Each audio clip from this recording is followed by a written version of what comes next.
Okay, Assalamualaikum and good evening to my fellow classmates and to Madam Wan Hazrina.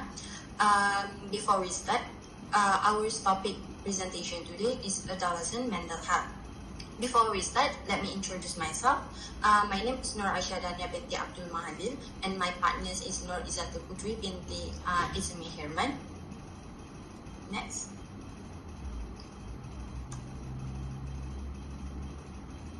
Okay, before we go deeper into today's topic, let's start with a simple but important question.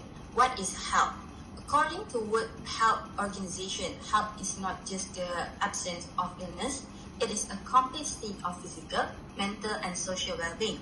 This means that even a person, if a person looks physically fine, their mental and social well-being are equally important. While mental health in particular refers to our emotional and psychological well-being, it influences how we handle stress, how we relate to others, and how we make decisions in our daily life. When someone has a good mental health, they are able to cope with challenges, learn effectively, and contribute positively to their community. So the purpose of this presentation is first, we want to raise awareness about health and wellness as a whole, and second is to discuss the key aspect of maintaining a healthy lifestyle, especially among the young people. Next. So this is our first chart, and our type of first chart is multiple line graph. The title of this chart is Trends in Diagnosis of Anxiety, Depression, and Behavior or Conduct Problem amongst adolescents 12 until 17 years old and from 2016 until 2023. So the y-axis of this chart is for percentage of adolescent, and for x-axis is for years from 2016 until 2023. So let's go deeper in this graph. So as we can see here, the blue line is for any mental health or behavior problem. Next is the red one is for anxiety. The navy blue one is for depression, and lastly the green one is for behavior or conduct problem. So this graph is taken from National Survey of Children's Health NSCH from 2023. So as we can see here, overall rise in adolescent mental health condition. This the line graph shows a steady increase in the percentage of adolescents diagnosed with any mental health or behavioral condition, moving from 15% in 2016 to 20.3% in 2023.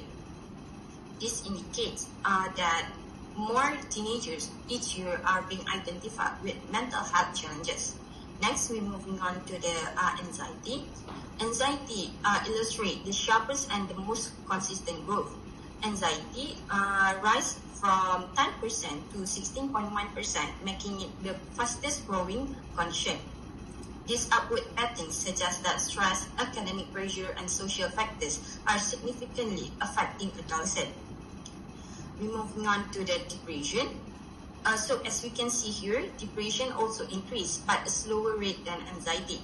Depression trend upward from 5.8% to 8.4%, showing a 45% rise. Although the increase is smaller compared to the anxiety, it still reflects growing emotional struggles among teens. Next, we move to the behavior or conduct problems that remain stable over time.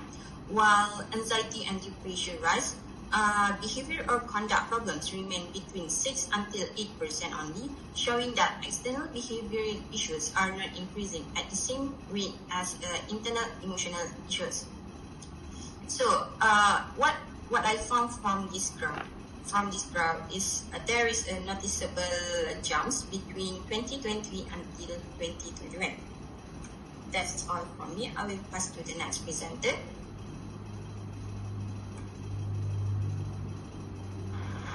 Alright, thank you, Asha. Next, we will continue with the second graph, which is effect percentage bar graph. The title on the chart is Prevalence of School and Social Life Indicators Among Adolescents 12 to 17 years by Mental Health Behaviors Health Data 2003. This graph refers to how common certain school-related or social experiences are among users, depending on whether they have a mental or behavioral mental health condition. As you can see, the x-axis of the graph represent the categories of signs of adolescents that are diagnosed with or without mental health condition, whereas the y-axis reflects the percentage of each category. The red color on the graph represent those that are diagnosed with mental health, and blue represent those without it. This graph shows the relationship between mental health status and how well adolescents are doing in school and socially. As we can see, bullying is the most significant social life issue linked to mental health. About 60.5% of adolescents with a current diagnosis were bullied in the past year, compared to 27.2% of those without diagnosis. This happens because many adolescents with mental health conditions have lower confidence, higher anxiety, and or may appear withdrawn, making them easier targets. They may also struggle with communication or social cues, which can make it harder to respond to bullying or build strong friendships. All these factors increase their chance of being bullied and can make their mental health challenges even harder to manage. Next, the second highest social life indicators is school engagement. About 43.9% of adolescents with a current diagnosis sometimes or never engage in school, compared to 14.9% of those without a diagnosis. This low engagement often happens because anxiety, depression, or behavior problems make it harder for teens to focus, stay motivated, or keep up with the schoolwork. Many of them feel overwhelmed in class, struggles to participate or avoid school activities. As a result, their academic performance and confidence are affected, making school feel more challenging. Now, we'll be continuing with the conclusion. To conclude, in a nutshell, this presentation highlights the rising mental health problem that closely linked to difficulties in both school and social life. Overall, the findings highlight the need for stronger support, early help, and a more understanding environment to help adolescents cope and succeed. Remember, support is not a sign of weaknesses, but the first step towards hope. Now, we have reached the end of our presentation. Now we are open to any Q&A session. Any question? I have a question. As you mentioned just now, there is a noticeable jumps between 2020 and 2021.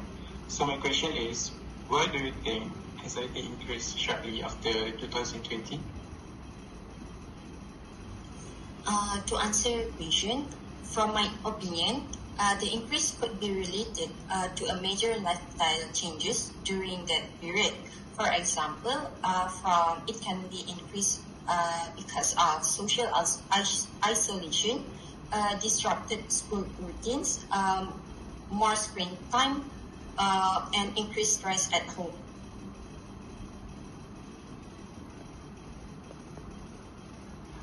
Okay, I hope that answers your question, Kumar, I believe. So next, anyone who would like to ask a question? Okay, so I'm assuming that we do not have any questions there. So that's all from us. Thank you for having your time for us.